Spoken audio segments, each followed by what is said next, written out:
You're listening to the Hunting Land Man Podcast. This is Slade Priest, your host, the Hunting Land Man. Rack buck down here on opening day. If you're interested in rack bucks and real estate and everything that has to do with hunting property, this is the podcast for you. Well, here we go, the Hunting Land Man Podcast number 56, correct, Tim? We've got the home team in here today. We've got Caleb, we got Tim, and we got a really cool podcast. As I started preparing for this one, I got more excited about it. As always, the podcast is brought to you by Southern Ag Credit. They take great care of us. Literally, I'm dealing with them almost every day. You know, it's good, and we've got great relationships with all the loan officers. They take great care of our clients. And if you're listening right now, we're recording this on July 18th. Let me tell you something you need to know about your financing. Interest rates are high as they've ever been, in recent history. Whenever we get Trump in there this fall, and whenever interest rates start to drop, which they are supposed to in September, pricing is going to go crazy. Every agent, every investor, everybody I talk to says the same thing. Let me tell you why Southern Ag Credit is the guys to go with. Right now, if you buy your property and you got an 8% interest rate, and then next year we get the right man in there, and then first or second quarter it goes down to 6%, you're going to get your interest rate written down for free.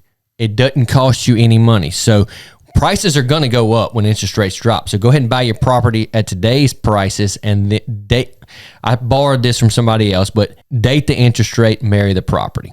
That's your pro tip of the day. All right, Caleb. Caleb has got a lot of big things going on in his life right now. Tell the world what's about to happen. Me and Tim know a lot more about what's about to happen than you. I'm about to be a daddy.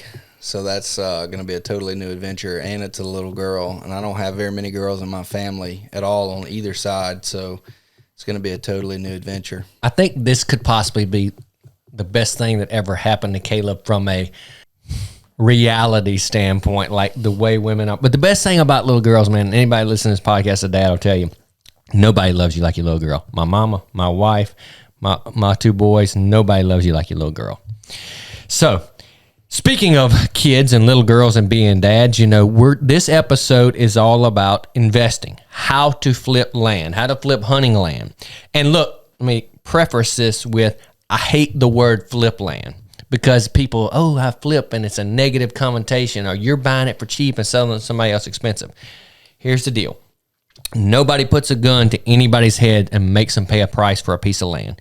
If you buy, I don't care if it's a Z71 pickup or a house or a piece of land, if you buy it under value and then sell it at value, there's nothing wrong with that. You may not like that somebody's making money off of you, but you can't expect them to sell it for less than it's worth, and they can't expect you to pay more than it's worth. And where do we end up? At appraisal value. I just had a client, and the deal didn't happen, but I had someone, another person beat us to the deal. My client made an offer, and I said, look, I ended up getting in touch with the person that was buying it. He actually called me directly, and I said, well, look, my client made an offer that will make you money right now. And I talked to my client about it, and I said, look, would you be good with this? And he said, I offered that much for the property. If he wants to make money for beating me to the punch, I'm totally fine with it. And that's the case most of the time. You think it's going to get done? I think it is. Oh, I'm going to make something happen. I hope so. Well, I kind of give you a little history. I've been buying and selling real estate for 17 years now. I like to consider myself young, but dang, that's a long time. I started with 12 acres and a house trailer, and I sold it to a guy who I'm still friends with today. It's right over here in Wilson County. And this next round of buying that Ryan and I are doing right now, I'll cross personally over 1,000 acres. And I don't do that to boast or anything like that, but I'm proud of what I've done. And I want y'all to listen, because this is how I did it. And look, did I do everything right along the way? No. But I will tell you this. I did not do everything right, but I have yet to lose a dollar on a tract of land. Tell me you can say that about any other investment. Hang on now, that was one of my questions. Well, see, my dad has been doing this for 40 years, and he has never lost money on tract of land. He says that all the time. Now, do I think I will lose money on tract of land one day? Yeah, probably so. I make money on 9 out of 10 of them. Guess what? 90s, I think that's an A or a B plus. That's pretty good. It's like playing black and red on the roulette table. You just have to win 51% of the time. That's it. Well, okay, we're going to get into this. Okay, how do you flip land? Everybody wants to do it. Okay, first of all, I get the call all the time. Slade, next time you find a deal, call me. Okay, other agents may not tell you this, but I'm going to tell you this. If it's a really good deal, I'm going to buy it. Me and some partners are going to buy it. Or me and Caleb are going to buy it. Or me and Tim are going to buy it. Like, I'm in the business of providing for my family, and this is how I do it. Now, sometimes deals don't make sense for me to jump in. Maybe it's not in my lane. Like, maybe it's a tract of land that needs to be split up and made into home sites. It's not what I do. That may be a better investment for you. I know the values and what it is, but I like to stay in my lane and what I'm good at. Also, which happens like right now, I am bought out. My pile of money is out right now, and Southern Ag Credit loves me, but at the end of the day, you can only buy so much at a time. So right now, if I run across a deal, yes, I can call you. But let me tell you how you can do this on your own. And if your real estate agent is calling you, oh, this is a deal, you need to buy this and flip this, and my first question is, why aren't you doing it yourself? Okay. Let's say Caleb, you calls it, well, Caleb, younger, just getting his life together. Hey, I can't afford it right now, or I don't need to stress my family because I got a little girl coming along. So there's that. But let's just say your average agent that's been fairly successful. Well, why aren't you buying it yourself or wanting to be involved in a deal? If they're not wanting to be involved in the deal, red flag. Not saying it's a deal breaker, but red flag. And let me tell you what I mean by this. My dad is my first partner I ever had in buying land. If I tell my dad, say, look, I'll go in halves with you on this, he don't even ever look at the property because he knows I'm not putting my money up. And that's the same way when I've raised money for big deals is when I tell them I'm willing to put up X amount of dollars, their ears perk up because everybody's got skin in the game. So watch out for those red flags. If they're not willing to get involved in the deal and put some skin in the game, I'm not saying it's a deal breaker, but watch yourself. Yep. Any comments on that? No, but I do remember that deal, the really, really big deal that we were trying to put together last year, and we were talking about it before, we went to them and everything, and that was one of the comments you said, I may end up having to go in on them with this, and I said, hey, if you could fund the whole deal, you would. It had nothing to do with you being involved. It was just, Yeah. So if somebody calls you about a deal, okay, why are they not doing it when they have skin in the game? Get to the bottom of that. All right, I got a couple of things written down here, and I know Caleb's going to have some questions too. I got a lot of really good stuff. Okay, first of all, you make your money on the buy, and I know we've probably all heard that. So before that, though, go ahead. Where are you looking to find these deals? Okay, here's the deal. For the most part, not always, if it's on my website or LandWatch or a lot of these places, if it's gotten all the way to getting marketed, people like me probably already pass on it. Not always now. I bought a track a year ago that I saw on LandWatch one day, looked at that afternoon and bought it and sold it last week and did real good on it. So that's not always the case. You need to be looking at your LandWatch, your UnitedCountry.com, your HuntingLandMS.com. You need to be looking at all these different sites so you can familiarize yourself in the market. If you're going to put your time and money in this, nobody needs to know this stuff better than you. And look, people out there that I work with, don't feel like you can't call me or Caleb and run the deal. I'm not going to try to insert myself in the deal when I don't need to. But if you call me and say, I hate when my clients call me and say, Slade, I bought this. I hope I did okay. Well, why didn't you call me before? Right. I'm not going to try to get in your deal, your money. I respect people for that. I'd like you to use me if you sell it, but that's not required. I like helping people. And another thing too, just if you don't know where to look, you can't always put a bug in Slade's ear and my ear, but you really have to familiarize yourself with the market, like Slade was saying. And every market's different. It varies drastically from county to county and even certain areas within the county. There's some certain places in Adams County that don't sell for the same prices that they do in other areas in Adams County. So you have to be familiar with things like that to know what is the value on day one and what is the after repair value. Caleb makes a good point. You need to know this stuff backwards and forwards because, look, I'm not going to spend your money, Mr. Investor, a friend of mine. I'm not going to spend your money like I'd spend mine because, look, this is high-stakes gambling. It is. It's good gambling, but it is gambling. And I don't want to I'm okay with gambling my money, but I'm not okay with gambling your money. So you need to be comfortable enough to make that decision, not make me make it for you. Mm-hmm. And that should be said for hopefully anybody recommending you like an agent or investor or something like that. But anyway, talking about where to find deals. So I've had clients that just reach out to landowners, see something they'd be interested in. Hey, would you maybe an out-of-state landowner or something like that, and would you be interested in selling it? Maybe you see a tract that is valued, I'm just throwing numbers out there, it's valued at $3,000 an acre as it sits now. But if you split it up and do this, and this, it's worth $4,000 an acre. Well, you're buying it for fair market value, so that's a better chance of getting them to sell it. I think you can find your deals on LandWatch and real estate websites and through an agent. That is a thing. Now, I think the better deals are found on Facebook Marketplace. People who still advertise in the newspaper that hadn't got with the world. Like I look in the newspaper all the time because somebody that, this guy that just knows that 30 years ago land sold out of the newspaper, which it did when I started too. They made, 100 acres, Wilkes County, 2,800 an acre sold. I'll take it right now. So they may not know that. And it's not you're trying to get over on anybody. And let me tell you this also. So let me preface this. That's a good point. I have my dad, for instance, he bought a tract 2 years ago, and when I showed it to him, I'd had it listed 6 months. He said, "Why didn't you buy this?"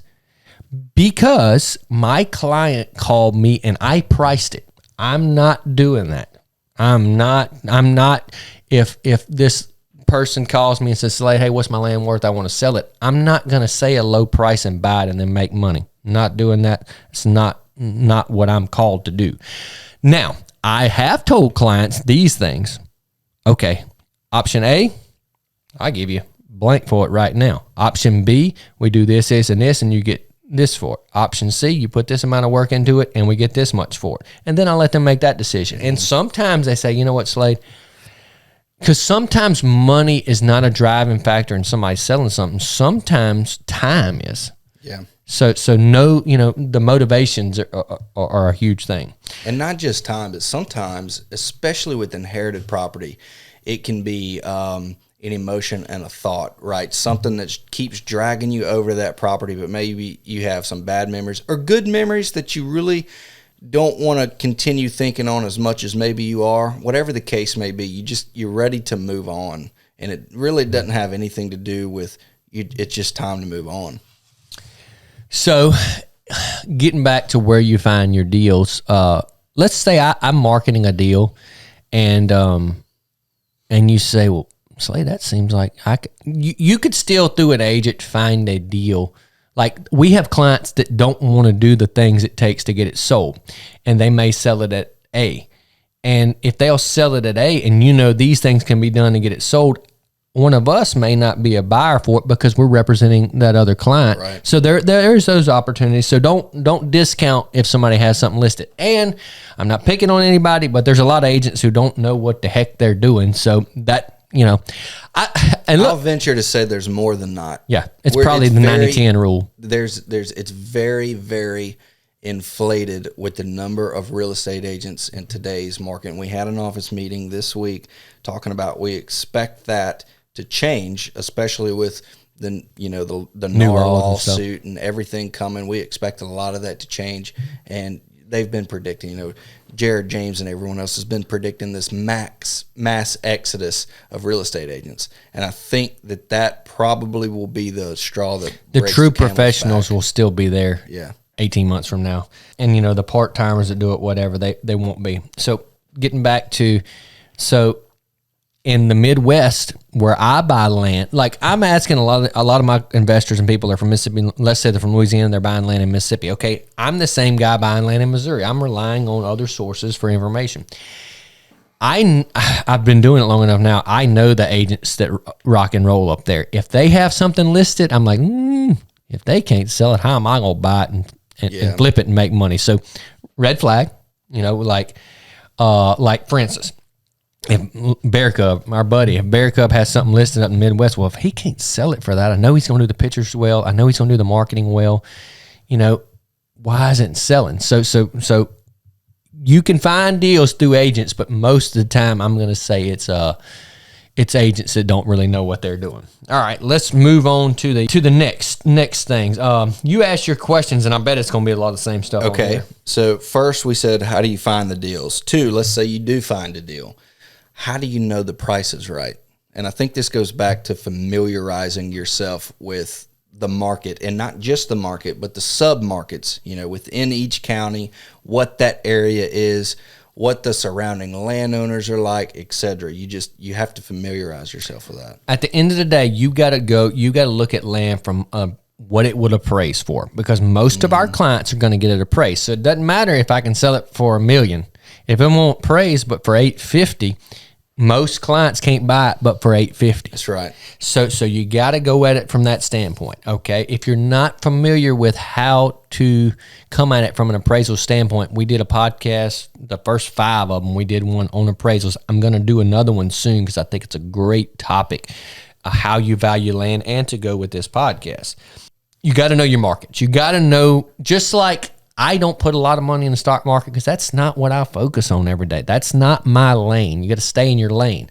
And land, everybody out there listening right now, is probably not your lane for buying right now. You can make it your lane, but you got to learn. You got to educate. You got to get on my email list. Look at everything that sells. Instead of scrolling through Instagram reels at night, look through Facebook. Excuse me. Look through Land Watch or these other sites and kind of see what's going on in the market. Yeah. See what's selling. See where because things are always changing. See where the hot areas are and things like that. Talking about that, there's something else that I put on here that y'all two can both attest to this. There's a certain feeling when you get on certain tracks, you're like, this is going to sell. Well, I don't think every agent has that. Mm-hmm. I think only agents who get to see a lot of properties, agents who are familiar with a lot of the competition for that track that you're riding around on, because you're comparing it. Whether you're doing it subconsciously or not, you're comparing it to other tracks. But if you don't know what to compare it to, you just think everything's going to sell. So I think some agents have that, but I don't think it's a lot of them. I agree. So there's certain land you get a feeling on. For instance, if I go ride and look at a track that I'm going to buy, by the time I get to the back line, I can write an offer or not. That's right. But I do it every day. So you need to look at, that's a good point, Caleb. You need to look at a lot of ground. If you're going to be an investor, you need to, and maybe you're not interested in buying every piece you go look at, but if I list this 100 acres over here, say, you mind if I ride out there Saturday? You ain't got to come with me. I'm just going to go look and see, why you priced it there or whatever, to educate yourself. You got to, because at the end of the day, if somebody else knows that market better than you, they're going to make less mistakes and they're going to do a better job at buying stuff. Yeah, it's going to bring their bottom line up. Yep. So talking about, buying stuff like this, like let's say you call me or you call Caleb, or, a lot. If all you bring is money to the table and no knowledge, no equipment, no time, unless you bring just a stupid amount of money that other people can't, it's hard to get you involved in the deal. So you got to bring some knowledge. You can't just, because honestly, if you call Caleb and say, hey Caleb, next time you find a big deal, let me go and hash with you. He's essentially giving you that money because he's going to do all the work, unless you become more valuable, bring more to the table. Yeah. Like Ryan and I buy property together. So time is huge with Ryan and I. Because sometimes he goes and looks at stuff that I can't. We hunt together anyway in the Midwest, so we buy a lot of properties in the Midwest. My dad, we buy, of course he's my dad, but we buy and sell properties together. He has excavators and 2 dozers and dump trucks and a gravel pit. Like he brings a lot to the table and more money than me. Well, even if you don't have equipment. If you have access to equipment, not necessarily that you're going to get on and go ride on, right? Mm-hmm. I'm not going to push a road on a dozer. Right. Not a chance. There's no way I'd Caleb on a dozer. I would mess it up so bad that it would waste every dollar and time. But I have plenty of people that I could call to go do it.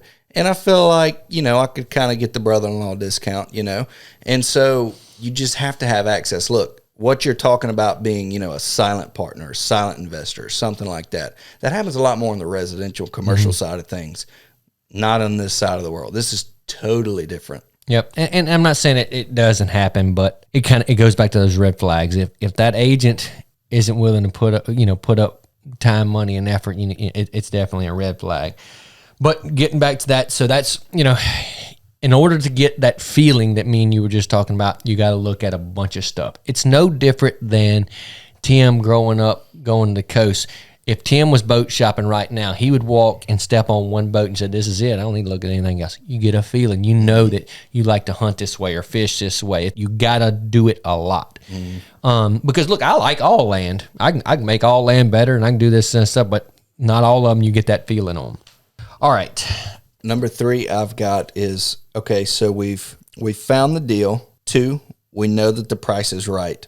Now, part of, weighing if the price is right is knowing how you're going to add value. So what are some things that you do to add value? Now, let's give a specific kind of property. Let's say it's 100 acres. We'll use one that we just recently sold, 120 acres, okay, Southwest Mississippi. And we feel that it was bought by one of our clients for under market value. It's got really good timber. There's not any real food plots. It has a decent road system, but decent the timbers, camp. but the timber's there. What can be done? All right, let's just take that one for instance. Okay, it's in a good area. It does have some road frontage, so we can always split. Yep. Smaller tracks typically. It was 2 tracks that it was bought in, actually. You can. You're talking about that 120. Yeah. Oh, okay. You're talking about that 120. I was talking about. I thought you were talking about Jeff's. Anyway, so that 120, really, really good timber. Really good timber. So you could go in and really cut half of it, and the property would still be worth about the same amount. So there's one. Okay. That property in particular does not have a whole lot of road frontage. So splitting, it helped it being 2. It did. It helped it being 2. Roads and food plots is everything, because in our area, look, timber is a great investment, but recreational is where the money is. That's what sells. There was a camp, and there was no camp, but there was a barn. The power still had to be ran, so that's used. The water was already there, so those things have been done. But roads and food plots, and something else I got on my list to how you add that value, and Caleb helps me with this. So deer history, turkey history, pictures, kill pictures, live pictures, stuff like that. That goes into one of my topics on here is fixing the unknowns. Okay, so most of our clients are buying recreational land that they want to hunt on. Okay, well, they don't know land like me and you. I know that if I sell you a tract of land in Wilson County, this is what you're going to kill, this is what you get to go, are these areas. They don't know that. As many times you tell them, in the back of their mind, they may not trust that. But if you show them a picture on 7/18 or whatever it is right now of a big old deer that's growing right now, and then you can go show him where the picture was taken, guess what? He knows, pending something happened, that deer's going to be there October 1st. So fresh deer pictures, good deer history or duck history, or if it's a pond fishing history, that kind of stuff helps. So the day you go buy your tract of land, if the deer still have their horns, go put cameras out. Yeah. That's huge. It fixes the unknowns. It gets the clicks online, which in turn helps the algorithm, which in turn gets more people to look at it. Well, what's a common question you get when someone's buying in an area that they're not familiar with? Not even investors, but just a client or a customer looking. What kind of deer something. They kill in that area? Yeah. How's the hunting and in look, that area? When I said what kind of deer are they killing in that area, here's the deal. Irrelevant what they're killing. What are they getting pictures of? Yeah. If you can kill them, that's your business. What I can tell you what you can get pictures of. If you can kill them, I don't know. I can kill them. I don't know if you can. Everyone's made different. Yeah, I don't know if you can. And look, I got clients that's bought land that is giants on it. Every year he sends me pictures. I'm like, oh my gosh. He never kills them. Like daylight pictures. Yeah, he never kills them. So I'm like, that's your business. And look, maybe they just like the idea of having big deer on their land. So, hey, that's up to them. But so it really, what you can get pictures of is all that matters. What they're killing in an area is kind of real. What can you get pictures of? And can I make a move in daylight and stuff like that? You can change a lot of that with habitat and pressure. So I don't let that affect me. If I can get pictures of him, that's good enough for me. And if that's good enough for me, it should be good enough for you. All right, we did what we can do to add value. I'll tell you something I've got on here that I think is huge. When I buy a tract of land, I like stuff with options. Okay, so I don't just like to have, if he's a deer hunter and if he lives in Baton Rouge and if he can afford that tract of land and if he likes this area, that's a lot of things you got to check off the box. If a piece of land can be split, or you could cut some timber, or you can do some other things to make it different. So if you get stuck with it for a little while, what can I do to change it up to put it in maybe a different market or a different price range? So I like land with options. Like for instance, we buy stuff in the Midwest. A lot of that stuff has income. So some of it I don't mind keeping for a little while because it's making pretty good return. So you like stuff with options. Not, I'm not saying you can't buy one that this is a no-brainer or whatever, but options are always a good thing. I bought and sold a lot of stuff. I mean, literally a couple thousand acres, and I've had to, I'm gonna split this off. I'll sell this little piece to the neighbor to make the deal work. Not every one of them. I don't care how good you buy it. I don't care how good an area it is. Some of them you got to get creative. And look, that's nothing negative on the property or the area or whatever. It's just it's how it is sometimes. Yeah. And another question that I've got right here, going back to value, is the topic of utilities, which we probably need to do a full podcast on that one day, just talking about utilities. And when he says utilities, water, electricity, internet. With Starlink now, it's not really That's right. I mean, we're sitting on Starlink right now, but it's not as big a deal. But water and electricity is everything, and it can affect your values a lot. So A lot. So okay, let's say, how can I fix the utility problem? Let's say I got a tract I own right now that I bought. That's why I wanted to ask you. That does not have power. I'm going to fix it. I'm putting solar, and I'm putting a generator. I'm putting a camp. I'm putting everything. I'm making it turnkey. When you show up to the camp, the lights turn on, air conditioning on, all that kind of stuff. Tim and I have proven this, and I've sold this tract. There's a tract 2 miles over that way that off-grid generator and solar, and it's sold for as much or more than any other property. So you got to be able to fix that, and that's not for everybody. But if the air conditioning and refrigerator works and the lights work, I mean, what do you really need? Well, that's probably something that 5 years ago you probably wouldn't have felt comfortable doing, but now after that last transaction where you're talking about that just sold, you probably felt a lot better about it now. Right. And it just, and it's a cool factor too, you're off grid or whatever, being that it is generator and solar, if you have a hurricane or something like that, you can live without power. So that's huge for a lot of our clients out of Baton Rouge, New Orleans, Lafayette, Houma, that area. If a hurricane comes, you can get 2 or 3 hours north up here and be that much farther away from it. So utilities are huge. Water, okay, the water is not as huge, but typically, community water properties, that makes it easy. You just run community water. And when we say community water, all these little communities in Southwest Mississippi and the Felicianas have water towers and, 2,000 people that are 1,500 people that work off this water system. It's a water well, just like you have at your house. It's probably just a little bit deeper. So it's not like you're in Flint, Michigan water or anything like that. Yeah. Now, water wells. Okay, $5 or $6 grand, you can almost drill almost any water well. There's exceptions, but so it's not, for most of the bigger stuff we sell, that's not a deal breaker or not. Right.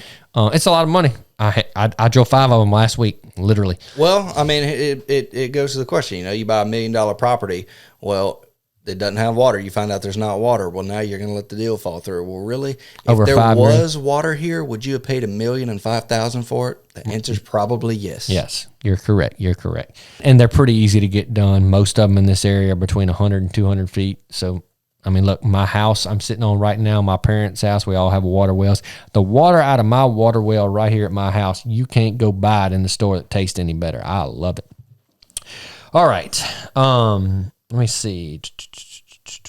Okay, something I had on here. I said fix the unknowns. Okay, so if you know the areas like we talked about, if you know the land, if you know the timber.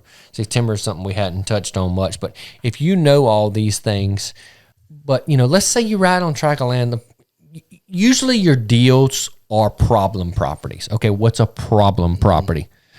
The grass is as tall as a truck in the food plots. You can't hardly ride around. The roads are washed out. Maybe nobody's ever taken the time to get power utilities.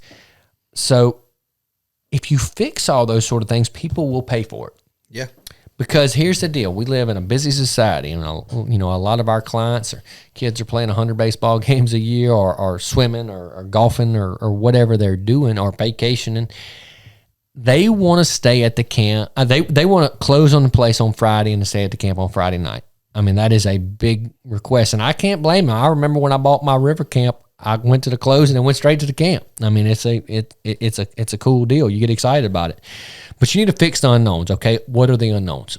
Maybe a lot of your value is in the timber. Okay, cost you about $10 an acre to get a timber cruise. Go get a timber cruise, because if you're saying my property's worth more because of the timber, you need to have something to justify that. Yep. It's a really good negotiating tool. And it doesn't apply on a lot of tracks, but on some it does.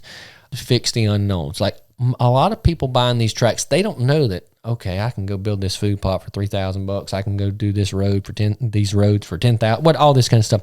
If you fix all that kind of stuff, like a lot of times on, let's say 100 acres, you can do 5,000 acres worth of work and it'll pay you back $25,000. Yeah, you got to look at what you're going to be your return. It's an investment, just like every improvement you make is it's no different than putting new cabinets in a flip house. That's exactly right. And people can relate to that because they watch it on HGTV and stuff. And it is the exact same way. You just look at it through a different lens. And so all this recreational land is bought off emotion, like the way it makes you feel. I'm talking about end user.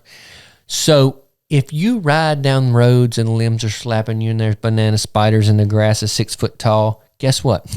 It's going to be hard to get that good feeling. Yeah. I can get it because I can look past it. But still, if you meet your client at 3:00 and you ride and the grass is cut and the roads are good and you see some deer, you bring them where you show deer pictures, you bring them to a mineral lick where the deer smoking, you bring it to a trail you found that that has it, or you bring it to a pond maybe that you built on a tract of land and said, hey, we just stocked this in 2 years, it's going to be da-da-da-da-da. Fix the unknowns is huge. I think that unknowns is what makes people not pull the trigger. I don't know, Slade. You said we can get the power out here, but I ain't never done anything like that. I don't know, Slade. You said it's good timber, but man, I don't know. You got to be able to make people comfortable with their purchase in a good way. You need to make people, if somebody's going to spend a big chunk of land, you need for them to be comfortable. That way, after you sell them that tract of land and their buddy calls them and says, hey, I want to buy a tract of land like you. Well, look, this guy buys it and sells it and fixes it up. You need to call him. He took good care of me and I trust him. Yep. That's going to work for you better than swindling people like so many people in the land and flipping business. Look, that's going to all catch up with people.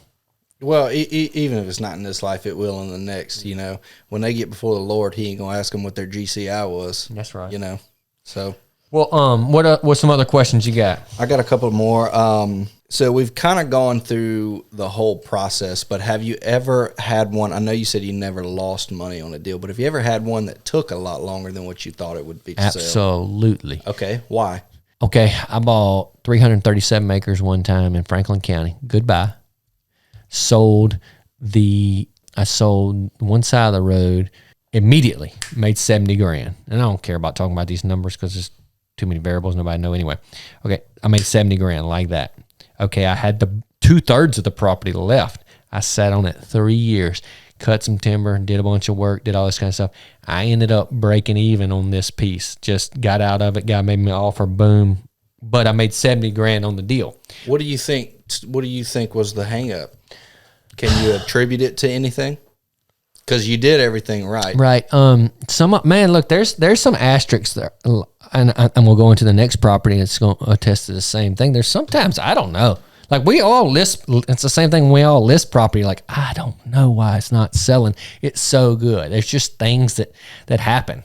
Yeah, it is. It's weird sometimes. It's like one feature or one something makes people not pull the trigger. Yep. But so I had the place called Deer Creek, not Deer Creek. What I call it? Dixon Creek. Mm-hmm. Dixon Creek. Y'all probably remember me advertising. It had the red gate with Dixon Creek, and look, that place was loaded with big deer and loaded with turkeys. I'm telling you, I had 150-inch deer on camera every year on it. It was as good as any place in Wilkes County to get big deer pictures. And I say get big deer pictures. If I wasn't a bow hunter trying to film everything, I'd have killed a bunch of them. And that's fact. Anyway, it loaded with timber. It took me 3 years to sell that place, and nobody could figure out why. It took me 2 years to close on it because it was 70 landowners.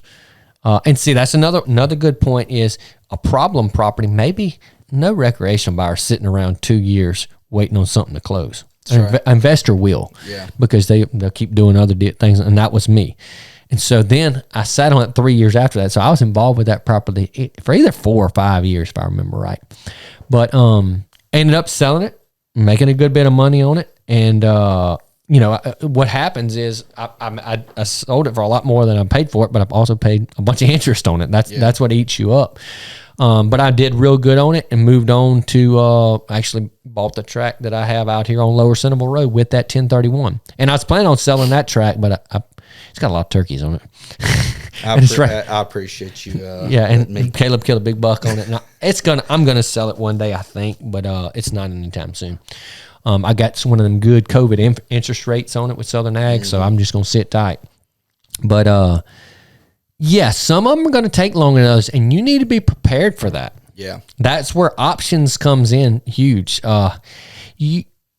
You need to know the market really good if you're going to overextend yourself. Mm-hmm. So you need to get tight with Alex and Austin at Southern Ag or your banker and make sure, okay, that my balloon note happens in 3 years, and how am I going to do this? And okay, if I got to sit on a little while, can I cut some timber? Can I sell off a piece to help cash flow? You need to know all these things. Some of them, I don't care how good a buy you make. Look, I'll tell you, Dixon Creek, I paid $2,300 an acre for, and it had $1,500, $1,800 an acre worth of timber on it in Wilkes County.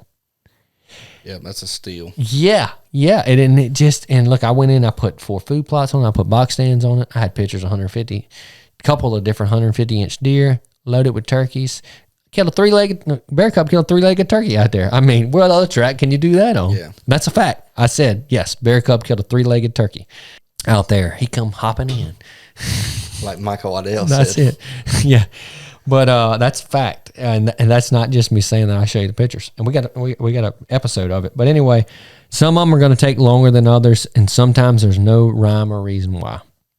Okay. Well, that brings me to my final question, and you kind of didn't know you were going in this direction. And we won't go down the rabbit hole on this, but you were talking about getting right with Alex. Don't overextend yourself. So we mentioned talking to your mortgage officer and not overextending yourself. Now, what are some options and some strategies when financing if you find a home run deal like Dixon Creek where you just say, okay, I'm going to take a chance. I'm going to overextend myself a little bit. And you've got some other deals going on. What are some strategies when financing if you're low on cash? Okay, this is a good point. I got a client working with Alex on this right now.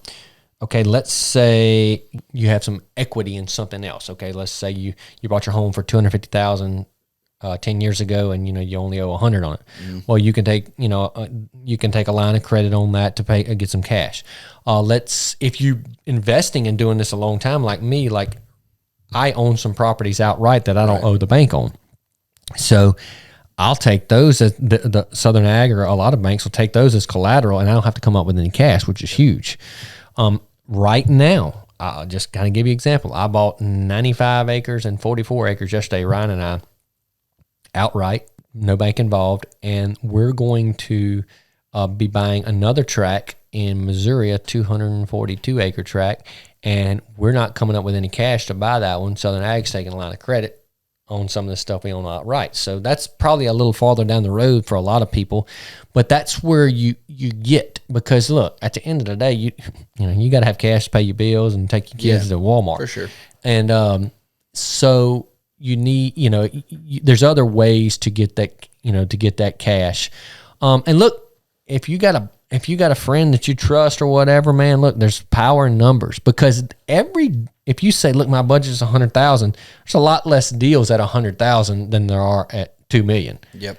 So if you can get together and pool money, it helps you be able to find more deals. Doesn't mean you can't go buy stuff on your own, but if you can pool money, you have more options. Because, if you said, look, my budget is 100 for me to flip something, and a smoker deal comes up at 300, well, that's one you'll miss out on unless you figure out a way to get more money or get more people involved. So I think something good to, get with your loan officer or whatever. You need to have all that stuff in line, because deals don't last. Yeah. You need to be confident enough in contracts, attorneys, surveyors, timber people, bankers, probably number one. When you get to that road, you need to have it in your mind, if I don't buy if you're not worried about somebody else buying, it's probably not the right deal. That's a lot to do with that feeling. Yeah. But I've walked on tracks, and halfway through, I call the owner or the agent or whoever and say, look, make them offer this right now. Like, you got to put your money where your mouth is. At the end of the day, it's big boy moves. You got to be confident in what you do, and the only way you do that is to stay in your lane and know everything that has to do with this. And look, this is the easiest time ever to do this. You can sit in your living room and find deals with, on the internet and things like that. Mapping, usually I can tell you if I want to buy a tract by the maps. That's like, right. Heck, the 95 acres I bought yesterday, I've never seen. Ryan went and looked at it, but I've never seen it. The 242 in Missouri, I've never seen it. Bearco went and looked at it. But if you've been on enough of them and to know the areas and the maps, you probably need to go look at them. But, and sometimes. Well, not necessarily if you've got the right team built around you. You trust Ryan with your life. You trust Bear Cub with your life. If you're in a foxhole, you'd feel good with them. Now, if you've got a team around you like that, it totally changes the dynamic and what you're. Yeah, if I told Caleb today, hey, run by and look at this tract of land, tell me what you think. I'd buy it off of that, because I know the way he thinks and what's important and that sort of thing. So you need to know all this stuff. You need to know it backwards and forwards. The only way you do that is spend time doing it. Like what I was getting at, it's easy to do right now. You can watch this on YouTube or listen to podcasts. We're teaching you a lot here. There's a lot more like this. Now, make sure the people you're listening to have actually done it. It's not just the idea of buying and selling. Make sure they've done it. Go follow every real estate agent in the area on social media. Like, look every person in Missouri and heck, around the country. I follow every agent. I want to look for deals. I want to learn. If I want to go into Oklahoma or Kansas one day, I want to know all those agents and kind of keep up with it. This is what I geek out on. So follow all the agents in the area you want to do. Get on their email list. Look on Land Watch. This stuff needs to be just rolling off your tongue, because here's the deal. If you said, look, land in Wilson County, 3,000, 3,500 an acre. Yeah, 5 years ago, it's 4,500, 4,000 now. So it's always changing. You need to know, and maybe that person that's selling their land on Facebook Marketplace, they still think like 5 years ago. And look, if they want $3,200 an acre for it and it's worth $4,500 and you go give them $3,200, there ain't nothing wrong with that. You gave them exactly what they wanted. You don't feel bad when you go to the car dealership and the car dealership says, look, we ain't sold much this month. You can buy this truck for $40. It's worth $48. You feel great. It's the same way about land. If somebody wants that much for it, buy it. And I can promise you, if you don't do it, someone else is going to do it. They're not going to get saved. No one's going to come to their rescue. Right. Okay. So look, everyone. The only way that someone come to your rescue if they called an agent, which is a good point, a good agent that would shoot them straight, not just tell them what they want to hear. But I think it's a great time. Look, this is easy for me to preach because almost every dollar I got is in a stick of land, a tree or some dirt somewhere. They're not making any more land. Land may do this a little bit, but look, it's doing this. It's going, if you're just listening and not watching, it's going up. It may go, kind of like stock market's already going, land's always going up. Inflation's through the roof right now.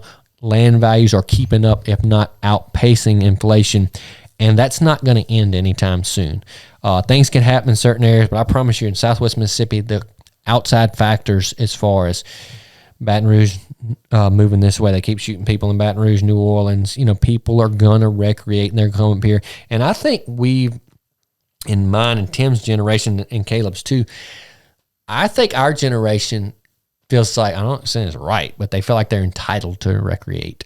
Like people our age they go to the beach if they're not, if they can afford it or not, because they feel like they're entitled. I don't think our parents' generation felt like that. Right. And so you see people buying more land and stuff like that because, hey, I've always wanted a tract of land and I'm by it, but. Well, they think it's normal because they see it all the time. We've got social media now, so they see everyone going to the beach. They see everyone buying land. They see everyone posing with big deer, and so they think, oh, well, everyone's doing it. Why am I not doing it? But that's not really the case. That's right. And look, I'm going to get off on a little soapbox real quick. Let me tell you, talking about where you find money and stuff like that. Look, a lot of people wanting to do this are maybe younger, more aggressive, in their late 30s, early 40s, maybe low 50s. They're looking to invest in land. Here's the deal. I drive a truck with 260,000 miles on it, and I can take you and drive you to all kinds of land I own. If you're driving around in a $110,000 truck, that's probably why you don't own any land. I hate to be Dave Ramsey on you, but come on now. Yeah. Like drive the trucks that get you to point A, point B, and looks good. Use that other $50,000 to go put it on your first deal, because that extra $1,000 a month that you're paying for that could fund your first deal, and that first deal could make you $20,000, and that next deal could make you $40,000. It may cost you $1 million or $10 million in your lifetime to have that truck that costs a little bit more. So you want to look cool and you want to look rich, or you want to be rich. Soapbox over. No, it's a good point. Yeah. It is. I'm not a Dave Ramsey guy, but that's right. I like a lot of Dave's principles. I think it applies to 99%. I like to consider myself the 1%. But that's it, man. Like, I got friends left and right, and look, to each their own. Spend your money how you want to. That's right. You drive up here in a $100,000, $90,000 truck, and we're like, man, you got some turkeys? You got a place I can go hunt? Dude, drive a truck with some more miles on it, and you go to go hunt your own turkeys, man. Like, Slade, I don't know how you go on all them hunts and stuff like that, because I don't have $1,000 car note a month. Right. And look, $1,000's not a lot. No, not anymore. Mm-hmm. It's crazy everything costs more now, which is, hell, I'm just finding all that out. But I mean, he's just about to find out. Yeah, I'm about to find out whenever that baby comes out crying, and then it's all downhill from there. So before we jump off of here, something else I just thought about, and all this stuff also, government programs, and we've got some good connection to help you with government programs that can help fund this. There's conservation easements. That's just going to be a whole different podcast, but there's all these government programs you can do to fund this stuff. And look, this stuff's fun. Man, you get into it, you get to make money. I mean, look, I know it's fun if you see your Apple stock, go up 20% over the year. I know that's fun. Yeah, you're making money, but like, I ain't never killed a deer or a turkey or caught a fish or rode a four-wheeler on my stock portfolio. Yep. Nothing wrong with it. If that's the way you want to make money, that's fine. But, man, look, talking about this 284 out here that I own, it's a place I'll probably sell one day. But guess what? Bentley killed 2 does out there last year. I've killed 2 or 3 turkeys out there. Bentley's killed a turkey out there. Like, you got some great memories on that place, and at the end of the day, those are priceless, man. 100%. You can't put a rate of return on that. And this ain't for everybody, but land flipping, which I don't like that word, land investing is fun, and I think that land's the best investment on earth. I agree. Tim, got anything? Did we do a good job? Did we answer some questions? Are you ready to go buy some land? Okay, he says he's been ready. Well, good. All right, well, we're going to jump off of here. Y'all have a blessed day. Look, update on the real estate market. This is, I think, the 18th. We are got a lot of new properties coming on the market. I have definitely seen, and everybody in the real estate business knows that the last 6 weeks has been a little bit slow. I don't know if economy or election, or I think for us it's the dead heat of the summer, which is always slow. I have seen an uptick since July 4th. For instance, Caleb and I both showed property last Saturday. We're both showing property again this Saturday. And, we got 3 showings a day on a 48 acres with a cabin we just listed over here, getting a lot of activity. And that activity is going to increase August 15th, Labor Day weekend. It is going to steadily increase. So you probably already went to the beach. You probably went to the lake. Jump on my website, get on my email list, and find that property you're looking for, because I promise you, by Labor Day weekend, it's going to be a lot less of them on the market. Y'all have a blessed day. Hey, thank you for listening to the Hunt and Land Man podcast. If you will, take a moment, give us a 5-star written review, guys. This really helps us out. And if you know anybody you think will be interested in this podcast, please share it with them.